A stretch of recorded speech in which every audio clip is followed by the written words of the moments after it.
ചെടികളിൽ മൈക്രോന്യൂട്രിയന്റിന്റെ പ്രാധാന്യം എന്താണ്? മൈക്രോന്യൂട്രിയന്റ് കുറഞ്ഞാൽ എന്തൊക്കെയാണ് ചെടികൾക്ക് സംഭവിക്കുക? അത് നമുക്ക് എങ്ങനെ തിരിച്ചറിയാനാവും? എങ്ങനെയാണ് ഈ മൈക്രോന്യൂട്രിയന്റിന്റെ പ്രശ്നം അല്ലെങ്കിൽ അപര്യാപ്തത നമുക്ക് പരിഹരിക്കാൻ സാധിക്കുക? എല്ലാവർക്കും നേച്ചർ സിഗ്നേച്ചറിലേക്ക് സ്വാഗതം. അപ്പൊ ഇന്നത്തെ വീഡിയോയിൽ നമ്മൾ സംസാരിക്കാൻ പോകുന്നത് മൈക്രോന്യൂട്രിയന്റിനെ കുറിച്ചാണ്. നമുക്കറിയാം ചെടികൾക്ക് മുഴുവൻ 17 മൂലകങ്ങൾ ആവശ്യമുണ്ട് അല്ലെ? ആ 17 മൂലകങ്ങളിൽ കാർബണും ഹൈഡ്രജനും ഓക്സിജനും നമ്മൾ കൊടുക്കാതെ തന്നെ അന്തരീക്ഷത്തിൽ നിന്ന് നമുക്ക് ചെടിക്ക് കിട്ടുന്നുണ്ടാവും. ബാക്കി പോയിട്ട് 14 മൂലകങ്ങളാണ് നമ്മൾ കൊടുക്കേണ്ടത്. അതിനെ പ്രധാനമായിട്ടും primary nutrient, secondary nutrient, micro nutrient, ഇങ്ങനെ മൂന്നായിട്ടാണ് തിരിച്ചിരിക്കുന്നത്. നമുക്കറിയാവുന്നതുപോലെ ഒരു ചെടിക്ക് ഏറ്റവും കൂടുതൽ വേണ്ട മൂലകം എന്ന് പറയുന്നത് പ്രാഥമിക മൂലകമാണ് NPK, നൈട്രജൻ, ഫോസ്ഫറസ്, പൊട്ടാഷ്. അത് കഴിഞ്ഞാൽ പിന്നെ അത്രയും അളവിൽ വേണ്ട, എന്നാൽ അതുപോലെ തന്നെ ഇമ്പോർട്ടന്റ് ആയിട്ടുള്ള സെക്കൻഡറി ന്യൂട്രിയൻസ് എന്ന് പറയുന്നത് നമുക്കറിയാവുന്ന കാൽസ്യം, മഗ്നീഷ്യം, സൾഫർ ആണ്.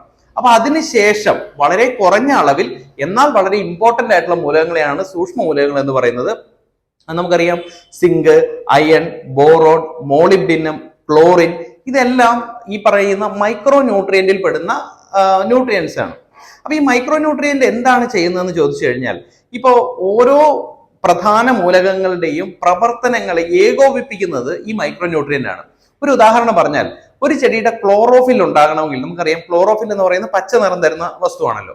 ഈ ക്ലോറോഫിൽ ഉണ്ടാകണമെങ്കിൽ മഗ്നീഷ്യവും നൈട്രജനുമാണ് പ്രധാനമായിട്ടും വേണ്ടത് നമുക്കറിയാം. പക്ഷേ മഗ്നീഷ്യവും നൈട്രജനും ഉണ്ടെങ്കിലും അയൺ ആണ് ഇതിനെ കൂട്ടി യോജിപ്പിക്കുന്ന വസ്തു. അതുകൊണ്ട് മൈക്രോ ന്യൂട്രിയന്റ് അയൺ ഇല്ലെങ്കിൽ നൈട്രജനോ ഈ പറയുന്ന മഗ്നീഷ്യമോ കിട്ടിയിട്ട് കാര്യമില്ല, ചെടിക്ക് പച്ച നിറം ഉണ്ടാവില്ല.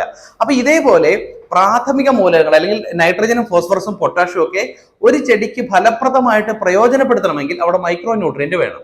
ഈ മൈക്രോ ന്യൂട്രിയന്റ് മണ്ണിൽ കുറവാണെന്ന് നമുക്ക് വളരെ പെട്ടെന്ന് മനസ്സിലാകുന്നത് എങ്ങനെയാണെന്ന് ചോദിച്ചു കഴിഞ്ഞാൽ, പല കർഷകരും പറയാറുണ്ട് ചെടികളൊക്കെ നന്നായിട്ട് പൂവിടും, നന്നായിട്ട് വളരും, പക്ഷെ ഈ പൂക്കളെല്ലാം പൊഴിഞ്ഞു പോകും, ഒരു പൂ പോലും കായായിട്ട് കിട്ടത്തില്ല. ഇങ്ങനെ ഒരു സിറ്റുവേഷൻ നമുക്കുണ്ടെങ്കിൽ അപ്പൊ നമ്മൾ മനസ്സിലാക്കുക നമ്മുടെ മണ്ണിൽ മൈക്രോ ന്യൂട്രിയന്റ് കുറവാണ്. അപ്പൊ സ്വാഭാവികമായിട്ട് നമുക്ക് ഇതിൽ നിന്ന് തന്നെ മനസ്സിലാക്കാം എങ്ങനെയാണ് മൈക്രോ ന്യൂട്രിയന്റ് കുറയുക. അങ്ങനെ തന്നെ, അതായത് നമ്മുടെ കൃഷിഭൂമിയിൽ നിന്ന് നമ്മൾ ഓരോ വിളകൾ എടുത്തു മാറ്റുമ്പോൾ അല്ലെങ്കിൽ അതിന്റെ പ്രൊഡക്റ്റ് നമ്മൾ ഹാർവെസ്റ്റ് ചെയ്യുമ്പോഴാണ് അതിലെ മൈക്രോ ന്യൂട്രിയന്റ് കുറയുന്നത്. ഇപ്പൊ ഉദാഹരണം പറഞ്ഞു കഴിഞ്ഞാൽ, ഒരു വാഴ കൃഷി ചെയ്യുന്ന സ്ഥലത്ത് നിന്ന് ഒരു 100 വാഴക്കുല വെട്ടി മാറ്റുമ്പോൾ അത്രയും മൈക്രോ ന്യൂട്രിയന്റ് ആ മണ്ണിൽ കുറഞ്ഞു. അല്ലെങ്കിൽ അതുപോലെ ഏത് കൃഷിയും ഒരു കൃഷിയിൽ നിന്ന്, ഒരു കൃഷിയിടത്തിൽ നിന്ന് വിളവെടുത്ത് മാറ്റുമ്പോഴാണ് അവിടെ മൈക്രോ ന്യൂട്രിയന്റ് കുറയുന്നത്. പിന്നെ മഴ പെയ്യുമ്പോഴും കുറെ ഒഴുകി പോകുന്നുണ്ട്. അതുകൊണ്ടാണ് ചെടികൾ ഫലമാകുന്ന അല്ലെങ്കിൽ കായ് ഇടണമെങ്കിൽ മൈക്രോ ന്യൂട്രിയന്റ് വേണമെന്ന് പറഞ്ഞു കഴിഞ്ഞാൽ ആ കായ്കളിൽ മൈക്രോ ന്യൂട്രിയന്റ് റിച്ച് ആയിരിക്കും അല്ലെ? അപ്പൊ സ്വാഭാവികമായിട്ടും ഓരോ തവണ വിളവെടുത്ത് കഴിയുമ്പോഴും ആ സ്ഥലത്തെ മൈക്രോ ന്യൂട്രിയന്റ് കുറഞ്ഞു വരുന്നുണ്ടാവും. അപ്പൊ ശരിക്കും മൈക്രോ ന്യൂട്രിയന്റ് എത്ര തവണ കൊടുക്കണം എന്നൊക്കെ പലരും ചോദിക്കാറുണ്ട്.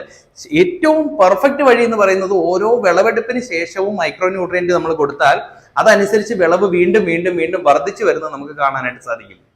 അപ്പോൾ നേരത്തെ പറഞ്ഞ പോലെ പൂ വിട്ടതിന് ശേഷം പൂ പിടിക്കാതെ അല്ലെങ്കിൽ കായ് പിടിക്കാതെ അത് കൊഴിഞ്ഞു പോകുന്നുണ്ടെങ്കിൽ അത് മൈക്രോ ന്യൂട്രിയന്റിന്റെ അപര്യാപ്തത തന്നെയാണ്. അപ്പൊ ഈ മൈക്രോ ന്യൂട്രിയന്റ് ചിലപ്പോൾ ആളുകൾ മൈക്രോ ഫുഡ് എന്ന് പറയാറുണ്ട്. മൈക്രോ ഫുഡായിട്ട് നമുക്ക് അത് കൊടുക്കാനായിട്ട് പറ്റും. മൈക്രോ ന്യൂട്രിയന്റ് മിക്സർ ആയിട്ട് തന്നെ, ലിക്വിഡ് ആയിട്ട് തന്നെ ഇപ്പൊ മാർക്കറ്റിൽ അവൈലബിൾ ആണ്. ഇനി അതല്ല, വളരെ സ്വാഭാവികമായിട്ടുള്ള രീതിയിൽ നാച്ചുറൽ ആയിട്ട് കൊടുക്കുന്ന ഓർഗാനിക് ഫാമിംഗ് ഒക്കെ ചെയ്യുന്ന കർഷകരാണെങ്കിൽ അവർക്ക് ഏറ്റവും മികച്ച മാർഗം എന്ന് പറയുന്നത് സീവീഡ് ജെല്ല് കൊടുക്കുന്നതാണ്. അപ്പൊ നല്ല സീവീഡ് ജെല്ലൊക്കെ ആണെന്നുണ്ടെങ്കിൽ 1 ലിറ്റർ വെള്ളത്തിൽ ഒരു 3 ഗ്രാം മിക്സ് ചെയ്ത് ഒരു ചെടിയുടെ ചുവട്ടിൽ ഒഴിച്ചു കൊടുത്തിട്ടുണ്ടെങ്കിൽ ചെടിക്ക് വേണ്ട എല്ലാ മൈക്രോ ന്യൂട്രിയന്റും കിട്ടും. അപ്പോൾ കായ്പിടുത്തം വളരെയധികം കൂടുകയും ചെയ്യും. മാത്രമല്ല, മൈക്രോ ന്യൂട്രിയന്റ് വളരെ നന്നായിട്ട് കൊടുത്തു കഴിഞ്ഞാൽ ചെടികൾക്കുണ്ടാകുന്ന കായ്കൾക്ക് വലിപ്പം കൂടുതലുണ്ടാവും, ടേസ്റ്റ് കൂടുതലുണ്ടാവും, സ്മെല്ല് കൂടുതലുണ്ടാവും. അതായത് ഈ ഫലങ്ങളുടെ ഒക്കെ ഓവറോൾ അതിന്റെ ക്വാളിറ്റി ഇംപ്രൂവ് ചെയ്യണമെങ്കിൽ നമ്മൾ അതിന് മൈക്രോ ന്യൂട്രിയന്റ് കൊടുത്താൽ മതി. അപ്പൊ ഈ വീഡിയോ നിങ്ങൾക്ക് ഇഷ്ടപ്പെട്ടെങ്കിൽ ലൈക്ക് ചെയ്യുക, ഷെയർ ചെയ്യുക, നിങ്ങളുടെ അഭിപ്രായങ്ങൾ കമന്റ് ചെയ്യുക. കൃഷിയെ സ്നേഹിക്കുന്ന മറ്റു സുഹൃത്തുക്കൾ കൂടി ഇത് റെഫർ ചെയ്ത് കൊടുക്കുക. അപ്പൊ കൃഷിയുടെ മറ്റൊരു വിശേഷവുമായിട്ട് വീണ്ടും കാണാം. അതുവരേക്കും ഇവിടെ പറയുന്നു ബൈ.